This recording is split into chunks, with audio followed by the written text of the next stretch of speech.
beating somebody like Roger in this setting is giving yourself a chance.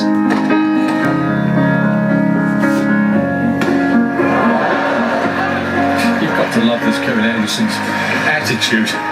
And I sort of just kept on telling myself that, like, you know, I'm in this match right now. It's a couple of match points for Kevin Anderson.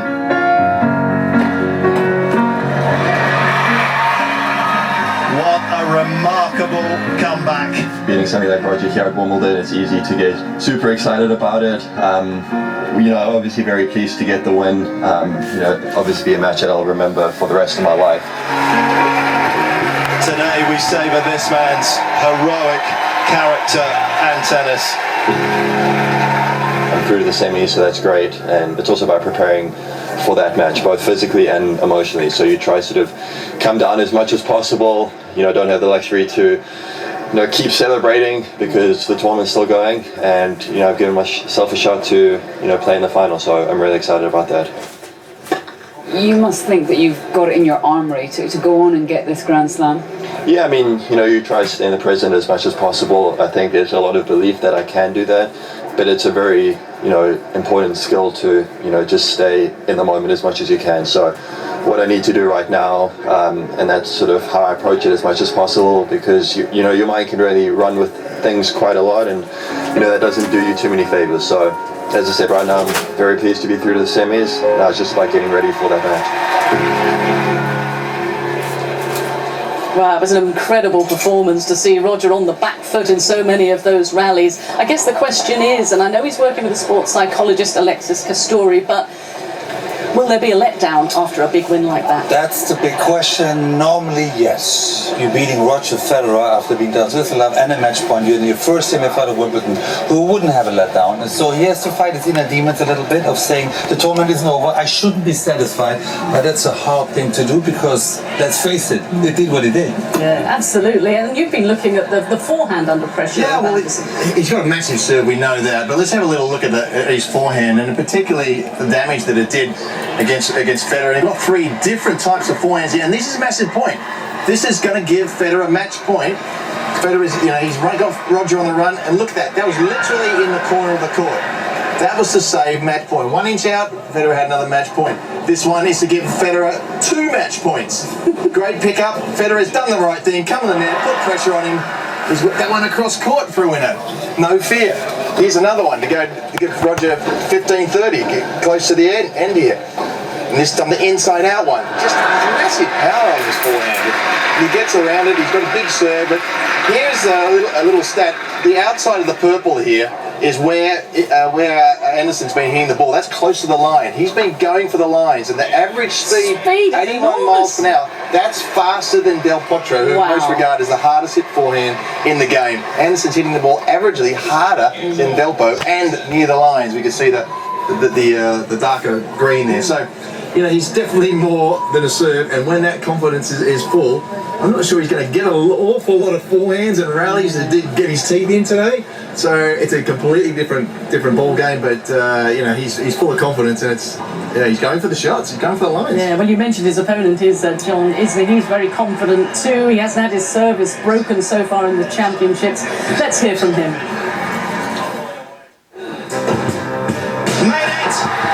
Big serving John is 1 match away from a Wimbledon final. I feel like mentally as strong as I've ever been. Admittedly, in the past, there were some times where I haven't been as strong mentally, but I think that comes with experience. And I feel like I'm in a very good mental state along with a good physical state. So I'm going to go out there and give it my best, and I'm not going to beat myself mentally. It was so interesting to see how fired up you got on court, but your box did as well. Do you take energy for them, or are they reacting to your emotions? It works both ways. I think they draw some energy from me, and I certainly draw some energy from them. It helps me gain some self-belief, I think, when my box is really into it. You have known Kevin Anderson for a very long time. Give us the sort of background between you and Kevin.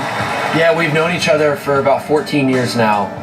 Our friendly rivalry goes back to our college days. He was at the University of Illinois. I was at the University of Georgia. We played 3 or 4 times in college, and we played a bunch on the Pro Tour as well. So I mean, he's probably the person I've played the most of anyone on tour. We know each other extremely well. We know each other's games. It's going to be a fun moment for both of us. We never could have imagined when we're playing college tennis that we'd be playing in the semifinals of a Grand Slam. Couldn't have scripted that. Are you able to enjoy this moment as well? Yeah, I am, certainly. I'm able to enjoy it, but I'm not trying to enjoy it too much right now. When this tournament's over, I'll be able to reflect back on a lot of things, but right now it's business at hand. I'm looking forward to it. And it's interesting, the University of Illinois Tennis just tweeted this. Look at those two. This was back in the old college days. 2007. Isner won that one in straight sets. He's got the bigger trophy. It's a huge trophy, as you can see. But I think, Boris, college tennis, it's a good grounding. It's as competitive as the Pro Tour. It is a very good system in America because young men get the education and can play their sport. I think it's a wonderful system. And then once in their mid-20s, they can start the Pro Tour. And a lot of great talent came from American colleges. And also, I mean, what is this? I mean, for John Isner, he's only played on centre court once. That was during the London Olympics. And first Grand Slam semi-final. This is a huge occasion for him. It's huge, and John had a great year. He won the Miami Masters in March. And he settled down with his wife. They're expecting a baby in September. And I think with his game, he needs to be mentally very stable, very balanced. Because, as you said, he hasn't dropped a serve yet. Yeah. We're in the semi-final. That's unheard of. That's Sampras-like. That's Federer-like. And that's the danger for Anderson today, is that Isner can build around his serve and take chances on the return. Yeah, he's actually only faced 7 break points in the 6'10", plays 6'8". This is going to be a big match, isn't it, in all departments? Yeah, no, there's no doubts about it. It's whoever can break serve. I mean, I think it's probably safe to say there's going to be a tiebreaker at some stage in this match. But it's going to be a patience. Just to hang in there. There may be games where there's barely a rally, but it'll be very, very tense at certain times.